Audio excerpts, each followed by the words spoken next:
Like now I'm praying to God, like God, please, I learned my lesson. I'll not do this anymore. Please. Yeah, I'm like, where's my mom, bro? Where's my mom? I was scared. I'm like, nah, bro. Somebody call my mom, bro. This nigga wanna lock us up, bro. How can my mom allow this? I. Welcome back to another video, episode 3, View Through the Window. It's your man JB, Indie, man with a lot of names. Say with your chest and not your vest. It is what it was. It is what it is. It's been a long time. Yo, life happens, man. Life happens. Don't look at me like a father went to go and buy milk. At least I came back. So are we going to address the elephant in the room? I don't think so. Talk about it in the comments, man. So you know what? As usual, we're back with our book. I'm keeping it serious. Big man. I need to go and see my barber. I need to go and see this in town because my cut is looking, it's looking neglected, man. Shout out JP. So, the shower thoughts I had today, taking cold showers, no geyser gang, hot water makes you lazy. So when I was taking a cold shower, I thought to myself, you know what, parenting, it's a crazy thing, you get this whole human, you're in charge of this human, you should give it guidance, train it, whatever, however you raise it is how it's going to be, and you let it go out into the world, then it will either be an angel to somebody or a little monster to somebody. So parenting is it's a mad thing. And one thing about it is like you want to even get the reward. It's a thankless task as well. Like when you're doing it to them, even if you're a good parent or a bad parent, let's say you're a good parent, you won't actually get that uh, recognition or whatever in that moment. They'll give it to you later on in life when you're like 70, 50, 60, somewhere there later in life. But in that moment, they'll be looking at you like, nah, you're the police, you're trying to keep us down, you're trying to do what. And some parents also, some of them they always just out of mind, they don't really care about. Yeah, so my man did research, so you can read from the book. You can look at the base of my head. So right now, the base of my head, top of my head. So you know what? When I read this section, so the different examples of the type of parents we have. They are authoritarian parents. They are controlling, demanding, and demand obedience without considering the child's point of view. And how they deal with it is they believe strict rules are important to make the child do well in society. If the child cries, she is told to stop crying and be strong. If the child talks back, he is sent to the room or beaten. If the child does not do his chores, then something the child likes is taken away. These are the more strict parents. So, and how the kids cope with this kind of parenting style. The child can suppress the emotion, thinking like if the child shows too much emotion, the child will be beaten. So the child just becomes very reserved. When the child grows up, this will be the people who are like, they find it very difficult to make decisions in life. They really don't know what they want because they were never really given that can I say that right to actually make it for themselves, and they'll be living a life that makes their parents happy, and they will be miserable and they'll be miserable in that life they're living because they feel like the only way they can find love from their parents is by being obedient and living a life which their parents see as being perfect. So we see people getting married to somebody that people like, or the person going to work in a job that they don't like just because their parents, and stuff like that. Just an example. And then there are permissive parents. These are the I am your friend parents, the no rules, do whatever you want type people. So they are loving parents that do not exert any control, so there is no rules. They give him freedom and never say no. If he wants to play game all day and night, he will do so. And if he don't want to work, he'll even carry him on the bed like his luggage. But when he grows up, he will do what he wants to do because he was not taught how to deal with his emotions. As he always got what he wanted, he acts inconsiderate. And then we have the authoritative parents. They're like, it's a mixture of the authoritarian and the permissive parents, just they're in between. So the authoritative parents encourage independence within limits. He can play, but after playing, he has to. Yeah, the child can play, but after playing, the child is expected to clean up after himself. He's allowed to watch TV, but with a limited amount of time. If there is a conflict, the parent will listen to the child's side of the story after laying down the law respectfully. And they give him support, but they let him handle tasks which they know that he can solve with his own capabilities. So this allows him to be more expressive and confident when talking in public. As an adult, he can deal with others in a orderly manner and can follow rules if it's explained to him first. So this means that people who are raised in this way, not to say this is just this is a study carried out. So people who are raised in this way are believed to be calm, and when dealing with other people, they'll show more compassion. And then we have the neglective style of parenting. These are the ones that be like, you're going, you're going to grandma's house, you're going to the hostel, you're gonna stay with my sister, and then you guys will link up at the funeral in the future, or you'll come back after uni to go stay with your parents or whatever. Them ones there. The ones will be like, I got a kid right now. I'm not in that raising a child era. So these people who are raised in this way, this is what they say about the neglective, the people who grow up in the neglective style parenting. The parents themselves don't care about the kid. The child feels alone because of this. The child may be creative but does not show it due to the lack of attention. The lack of attention leads to a lack of trust in herself and others. This leads to the formation of unhealthy relationships, develops a negative image of herself, and feels unworthy of love. So this can lead to people like, as they never really had love growing up, this can lead to them forming unhealthy relationships with others. I feel where they like they'll be in relationships knowing that the partner really like them or love them, or even friendship, they're not even good for them, but they feel like they have not really had that support from people, so they'll try to hold on to toxic relationships, or even if the relationship they have with this friend or girlfriend or whatever is good, the person might try to sabotage it because they'll be feeling like, no, any small little disagreement, they'll feel like, you know what, I'm gonna do it on my own. I'm gonna do my own thing. I really don't feel like you guys love me. I really don't feel like they will have that low self-esteem and doubt in themselves where they'll even sabotage their own things because they'll always feel like, you know what, I've always been on my own and I'll always stay on my own. People will come in my life, people will leave my life just because of the way they were brought up. So how a person is raised really affects them in the future. Even if you're like, no, I don't have these kind of issues. I'm a standalone person. I can do my own thing. I can do da da da da da da. But deep down, how you're raised forms your foundation, and you might ignore it, neglect it, not even acknowledge it. But deep down, how you make your decisions, that always affects it. And then there's the new type of parenting, the helicopter parents. This just came around the 21st century. The new ones. This is this is the, this is the upgraded form. So the helicopter parents over-involve parents. They are overprotective and remove obstacles from the child's life. They micromanage each aspect of the child's life. The kids grow up and cannot make their own decisions. They also find it difficult to deal with obstacles as they are not taught to deal with it and procrastinate their tasks. So this means that, man, this thing of like, nah, my mom will do it for me. No, my dad will do it for me. No, no, no, no. Like the person doesn't matter where you're going. Oh, where you going? So okay, if you're gonna go there, you need this. The person will be like, cool. From in the parents' defense, these are usually the people who grow up in, let's say your parents grew up in a life where like they were really poor and and they made it up.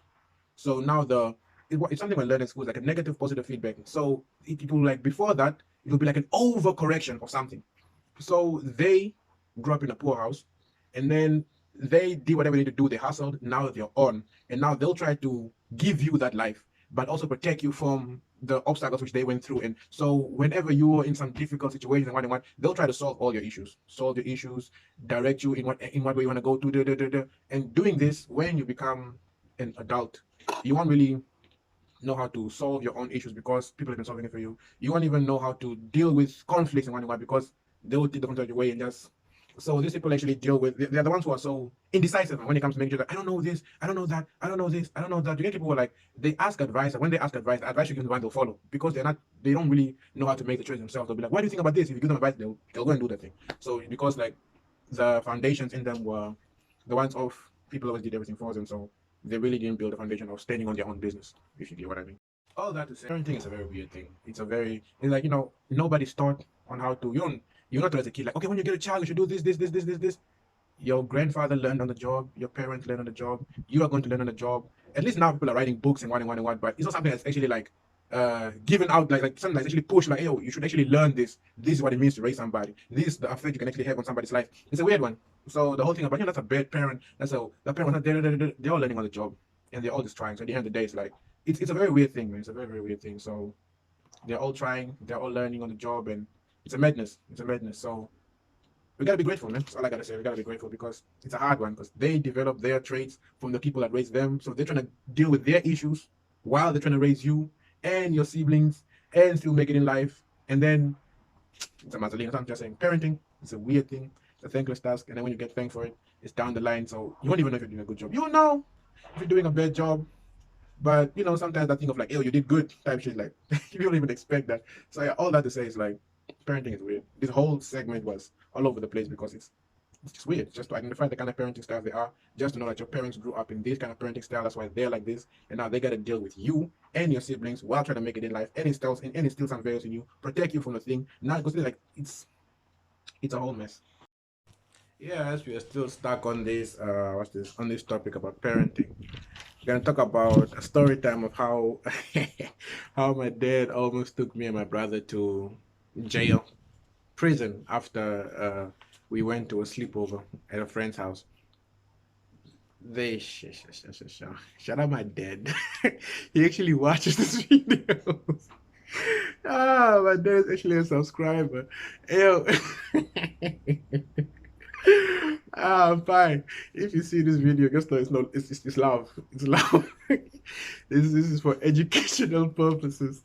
Ah, sharks. Mm-mm. So it was Chico, my brother and I. We went over to a friend's house. There was a party at home that day. Like the neighbors, us and our neighbors were close, so we were like they were making a party. I think it was somewhere in October, if I'm not mistaken. So people were throwing a party and whatever, whatever. So we were like, we were kids. I think was what I was in.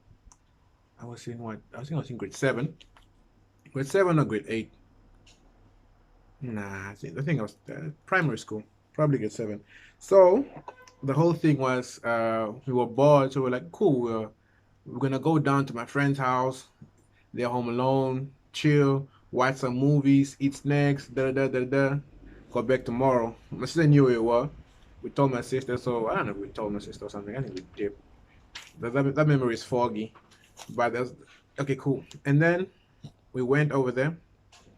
Chico, my brother, and I, we were three, went over there. We were watching movies, we were chilling out, and da da da. It was fun. I was enjoying myself. And then my dad was a truck driver, no. So in this period of time, he was a truck driver, and he was out of town.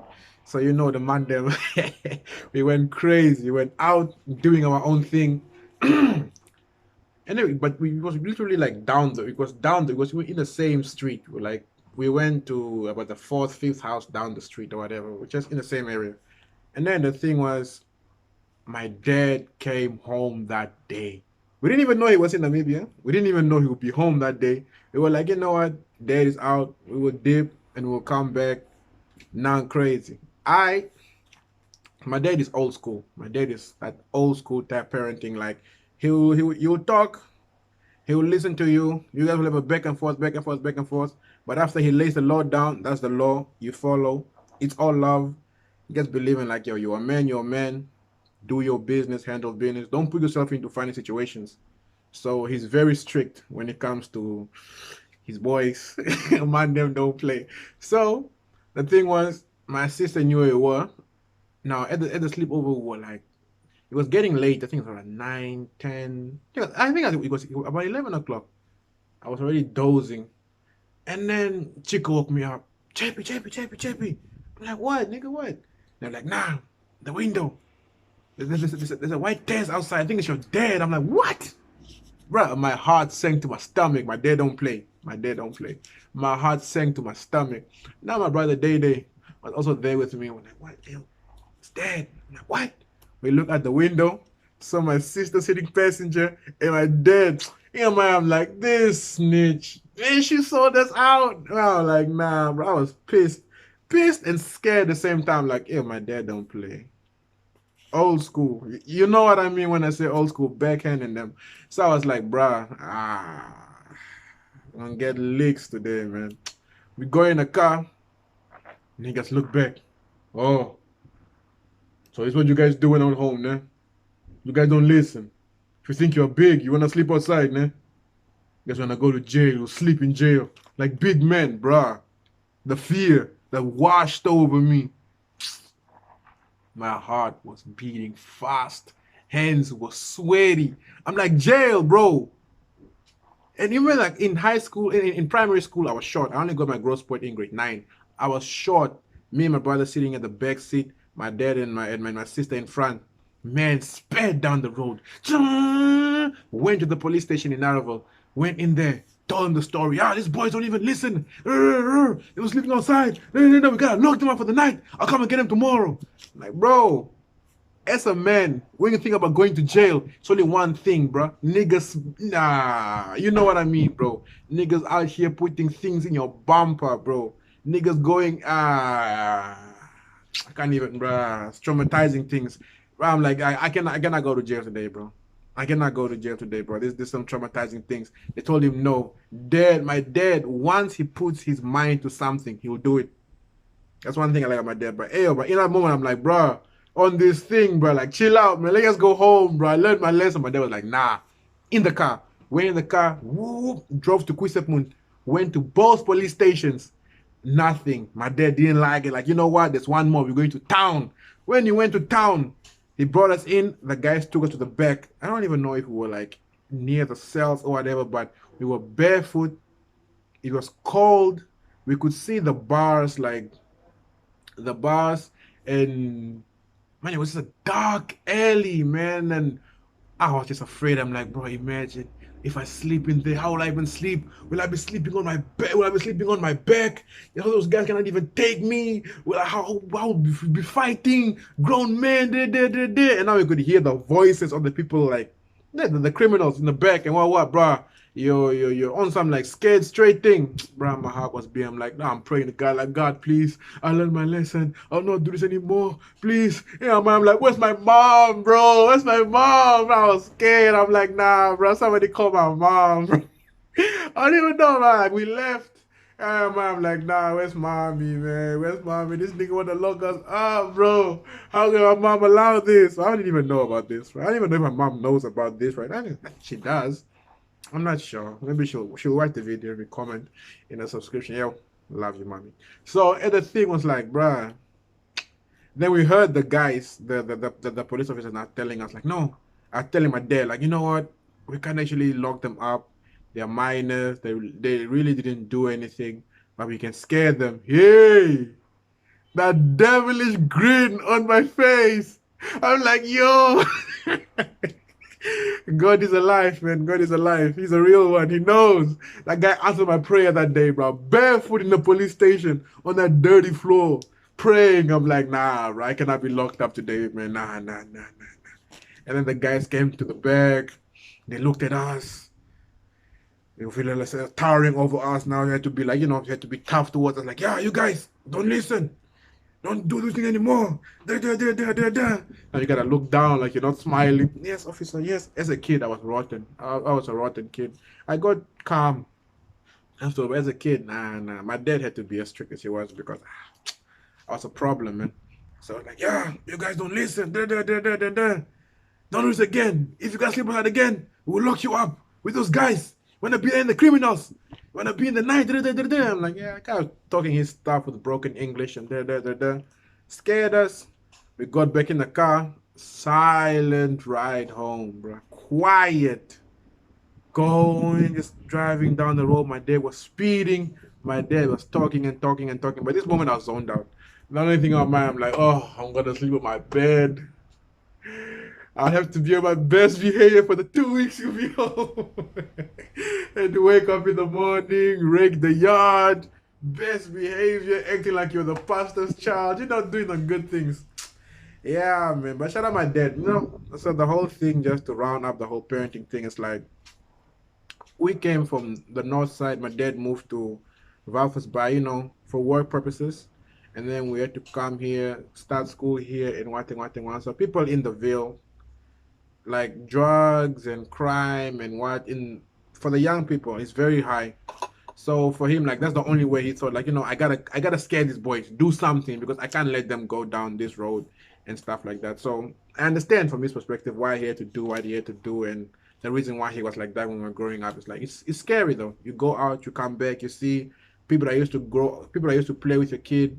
Man is selling drugs, man is a criminal record, man is doing what. So if you're not strict to your kids and you give them the freedom to do whatever they want to do and be the people you want to be, like, yo, I'm your friend, I'm your one, and your one, and your one.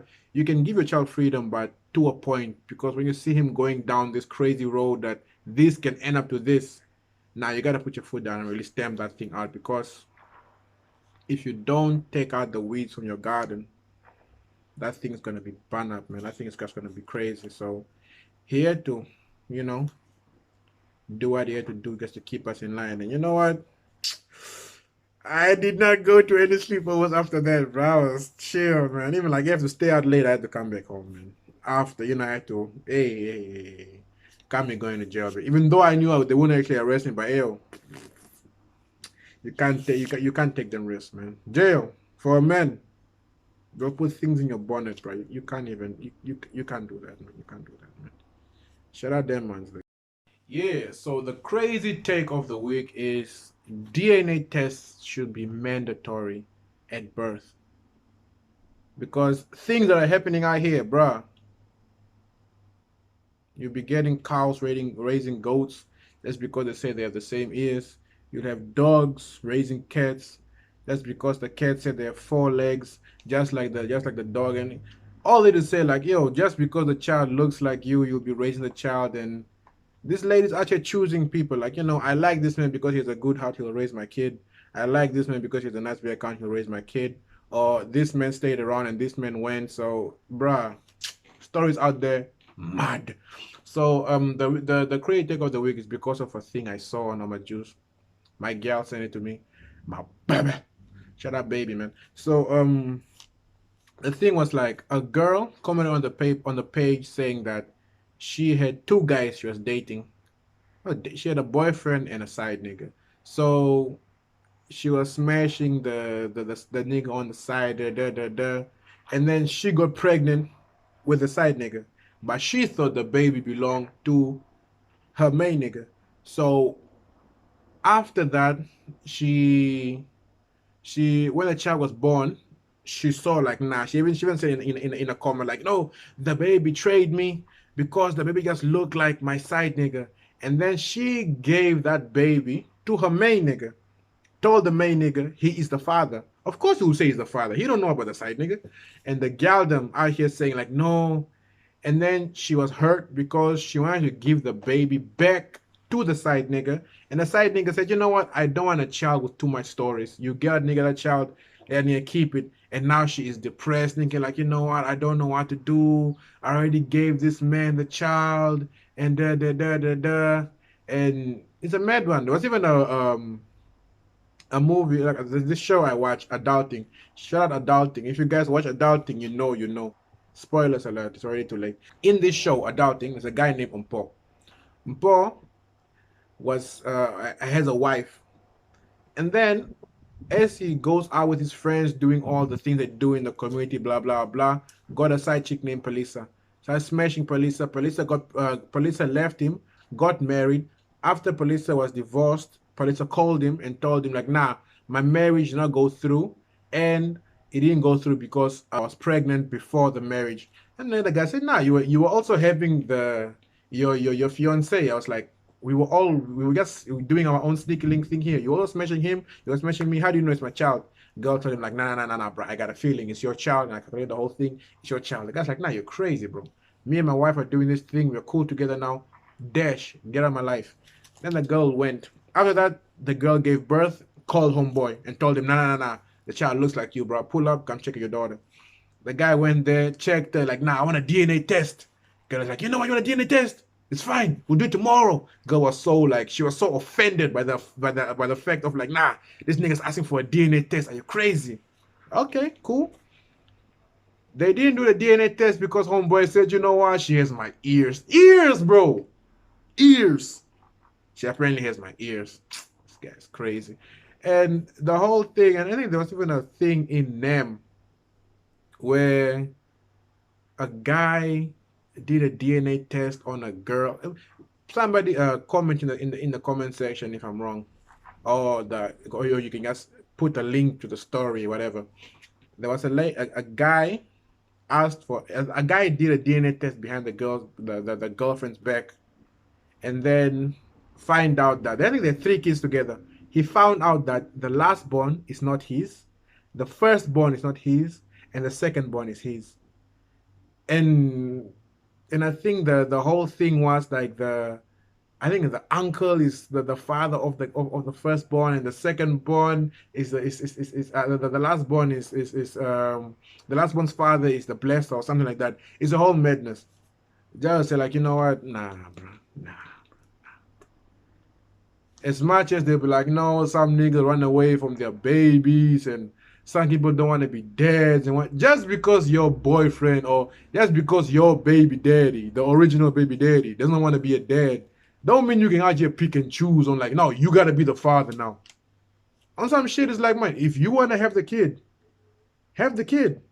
And if the man ran away, have the kid, bro. If you feel like you can't do it, and you can't handle the kid, and you choose to handle the kid, but that's a story for another day. You know.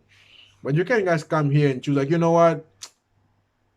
My guy cannot do it, but I like JP's heart, man. JP a good-hearted man. JP got to be the father of this kid. You're like, nah. Homeboy Day is tall, he's chill. I feel protected. That guy gonna be the father or the what. And the guy will be raising this child and doing everything for the kid and da. Just to find out in the future, like there was a story in the newspaper as well. Like some principal at some school in the north. It's like during an argument, the girl just came on like, you know what? Yeah, you're acting all crazy. What? It's not even your kid. Like, bruh, how? How? Hell knows no fury like a woman scorned. Gal them. When they're hurt, they'll hurt you, bro. They'll hurt you. But when they're good with you, y'all best friends, man. Shout out, love in there. But DNA test, man. It's like, you know what? Shout out to if you are like in this year, you wanna start a business and make a DNA test business, and then you just what's this? You conduct DNA tests in the community for people. Like, they call you up, like, I feel like, yo, this kid has my ears, but yo, them eyes are blue, bro, and we all black in this house. It don't make sense. Pull up, do the test. You'll be saving lives. And I bet you, like, yo, people, we guys be finding out, like, hey, we will have some cows raising goats and some cats raising dogs, just thinking like, nah, we look the same, but nah, bro, nah. Should I gal them, bro? Actually creating families. 4 minutes of real. So we get serious. But I believe the whole video today was serious with the parenting thing. We will do jokes next episode. Because I had a video, I had a video in mind, but I was overthinking it and I was procrastinating. I said I won't procrastinate. I didn't procrastinate. I had a video in mind. I drew out the whole plan, but I was going to make a video about the AS thing and the whole curriculum change and how it affected the people, blah, blah, blah. But I really understand the topic, so I don't want to be making videos about things I really don't even understand and just spread misinformation. So I had to rewrite the whole schedule, the whole script, and I came up with this one for now. And I'll be dropping a video this week as well, just to make up for the one I didn't record. I'll be doing more research and I'll drop that one in the future. So as I had writer's block, I thought about, why not just make 4 minutes on writer's block? So what is writer's block? It's like when you have an abundance of ideas in your mind and you just can't choose one. It just feels like you have an idea, you know what you want to do, but just to put it on paper, you really can't even formulate a sentence. You can't even really flesh out your idea. You're just stuck on that thing. So yeah, we're gonna read now. Serious time. There is times when you have an idea, but the thought of doing it becomes overwhelming. The delay can come from others that need to play a part in the process, or the idea itself grows and you get stuck in the execution phase. All you need to do, just get onto it. The majority of chances we lose are the ones we don't take. The overthinking leads to a delay, and time goes on even when we are lost in our own thoughts. Just move forward. An idle mind can sometimes lead to negative thoughts or behaviors, especially for those who are prone to anxiety. Just to say, like, sometimes you might have this cool idea, something you really want to do. You just be there, like, you know what? I want to do this. I want to drop an album, and you want to go to the studio, and then you feel like, you know what? This album has to be about dreams, or this album has to be about some relationship I went through, or this album has to be about showing my versatility to people, and then the idea grows. You'd be like, okay, why make it about dreams? Why not make it about the struggle people face in this country? Or why not make it about the the idea will be growing and growing and growing. When you go to the studio, you'll be like, oh, my producer's sound card is broken, or I can't really afford the beats, or I can't do it. And all these delays will come in from your side, from people's side. And when it's time for you to write down the songs or write down the script or whatever you need to do, and then you guys be stuck in that, like, oh, I don't even know where my inspiration went. It's not a lack of ideas when you are stuck in writer's block. Sometimes it's abundance of ideas. It's like you have so much to do, you just don't know where to pull from, where to pull from. It's like, you know what? It's like you have a well of ideas, and this well is full. It's literally swelling up to the levees, and all you have to do is just make a hole here, another hole there, and the whole dam will burst, and it's gonna be a flood of ideas. So it's for you just to work at that. Just keep on working through that writer's block and that brain fog that you have. Like you don't even know which way is left or right. Just keep on working and working and working and working, and you guys find, like, we call it flow. You know that sense where, like, sometimes you just sit down and you just work. When it comes to writing a song, you just flow. When it comes to writing poetry, you just flow. When it comes time to studying, you just, like, you're in the mood. You have to, your brain is a muscle. You have to get it used to doing things. So when you can do things when you don't feel like doing it, your brain will become more resilient, and you'll be pushing and pushing and pushing and pushing, and so you'll be seeing, like, you know what, you just sit down and you just feel so creative because you have made your brain accustomed to working through those brain fogs, so what I actually did to deal with this writer's block and what I want to get me out, I told myself, you know what, why not write a poem about my writer's block, how this emotion actually makes me feel, and maybe it can get me out of this mood. And I'm also doing something creative, just jogging my mind, just exercising my muscle, and just, doing something I love. So this is JP, uh, giving you a poem written writer's block. Writer's block by JP Aindi, the man with a million names. Writer's block. What do I say? What do I write about? My mind feels like a messy canvas, the ideas scattered all over. The more I try to pull at an idea, the clearer the canvas becomes. It's frustrating. I feel like a child with his ear against the wall, hearing the creative whispers and cheerful laughter of potential ideas and storylines. But yet,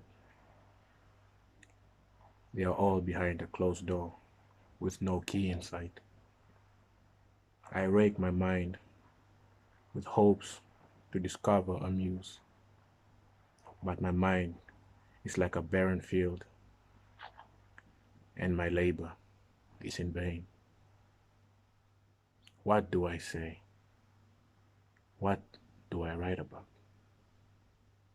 I try my best to string a sentence together, hoping it will fit through the needle in my mind, allowing me to tailor a story that can bring warmth to somebody's heart.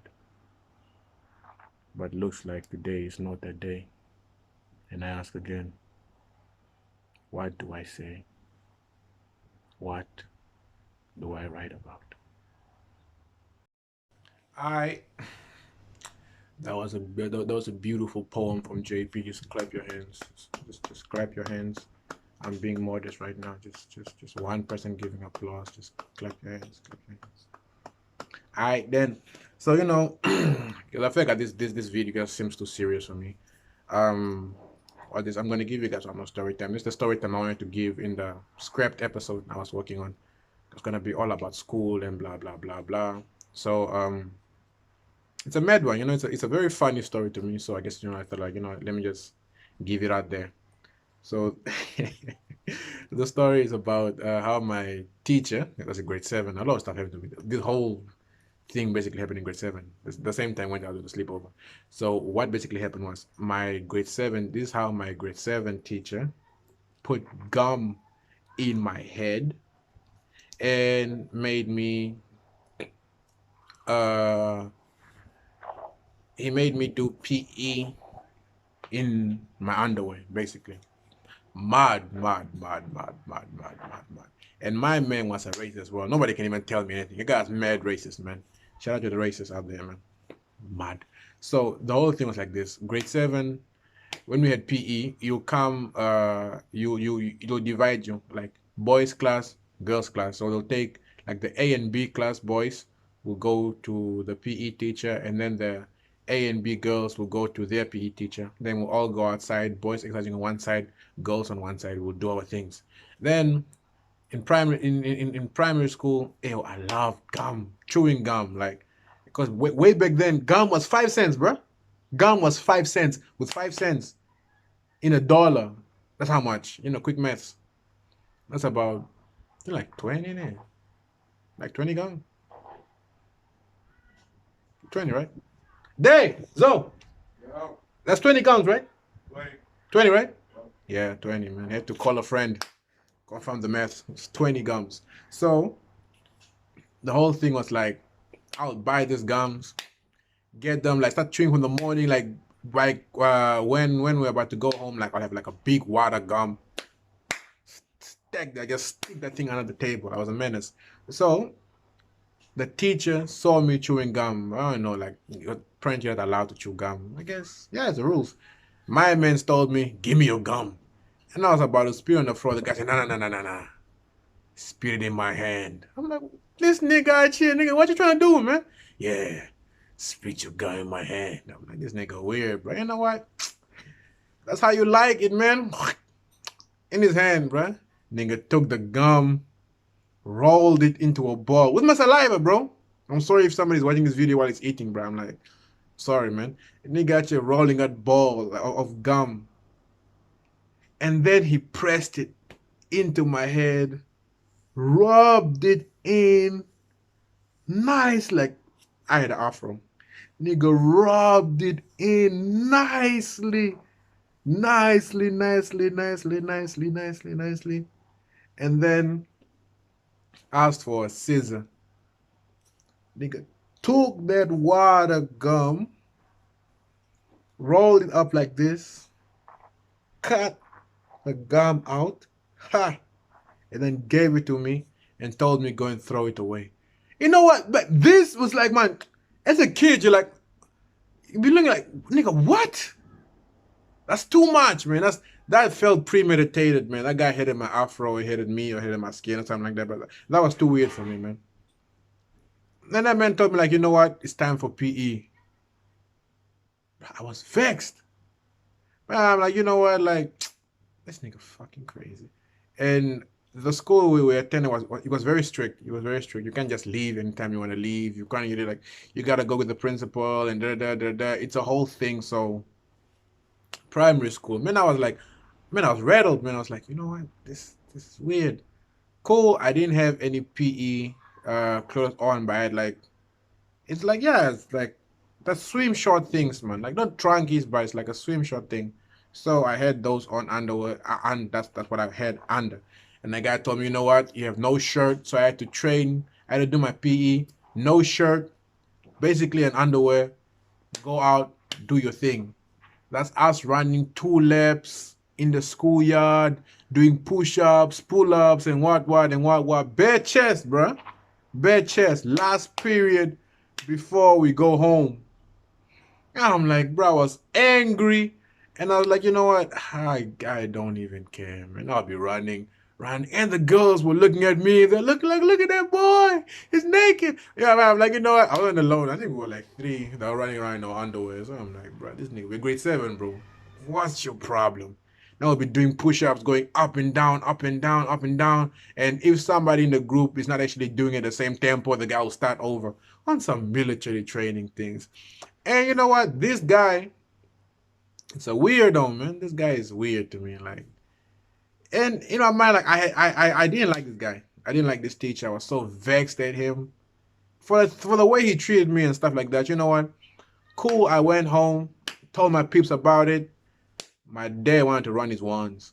And then my mom was like, you know what? Nah, just leave. My dad wanted to go and box that nigga up.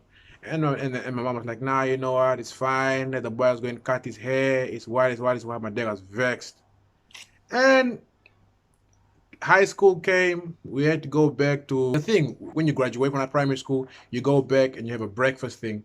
When I went back to the breakfast thing, I saw homeboy lost both his legs. It's not even a moment to say shout out to who because I don't even know who to say shout out to. If it's cigarettes, cancer, blah blah, diabetes, I don't know, man. My man went from running on two legs to being on the wheelies, man. Shout out to the wheelchair gang. Shout out to the wheelchair gang. Guys on the wheelchair now. And my mind was like, you know what? I knew I was going back there. I had this anger in my heart, like, you know what? Ban that guy, bro. I'm gonna look at that nigga in the eye and like, you remember me? I don't know what I was gonna do. I was gonna punch him, shove him, or whatever. Like, we're gonna take it from there.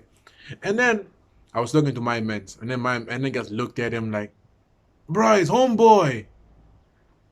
And then when we were shaking his hand, guy was so calm and humble and what. I felt bad, man. I'm like, man, I had this hatred in my heart. Look at you now. It's like, you can't even feel the same way about people and blah, blah, blah. Like, it's a mad thing, it's a mad thing. I say, you know what, man? Sometimes you might have this anger in your heart towards people and people do some weird things to you. Not everything needs retaliation, and yeah, sometimes you gotta retaliate somebody, like somebody press you and blah blah blah, but sometimes I don't wanna say it's karma though, but that man made me run around the field, man, and now he ain't running. Yeah, man, I had to roll up on him, shake his hand, and I guess let bygones be bygones, because you know what, it's a weird thing, man. Sometimes people do things to you because they're bitter as hell and they're dead inside, you know what? And he was literally killing himself inside, and yeah, man, now it looks like how it looks like in the inside, man. It's crazy, man. Shout out, peace, love, gang. Shout out to you. You know yourself. The random thoughts for the week is, would you do something illegal to benefit somebody you love?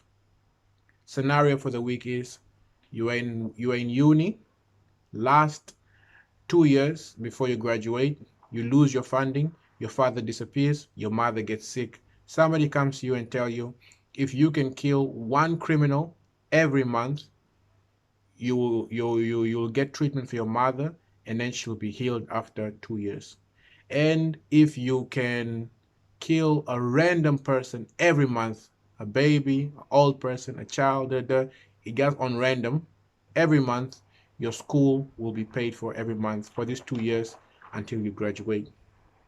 And the people will be collected for you, taken to a specific site, and all you have to do each month is just come and press a button, yes, and then both of these people get shot. So you don't get your hands dirty, but you're the one saying where they can live or die. So would you do this? Comment down below on whether you would do it or whether you will not do it, and give a reason for your answer. It's your boy Indy, man with a lot of names. Make sure you like, subscribe, and comment. And guys, you can't just come here and watch and comment, guys. That's weird, man. How can you just come in somebody's house, you stick your head in, you leave? Come in, bro. We're family now, man. Sit down. Make sure you slap that like button. Make sure you subscribe. Tell a friend and tell a friend, bro. We have sugar, we have coffee and cookies, bro. Come, let's talk about it, man. Type shit, man. So I said, it's your boy Indy, and we out.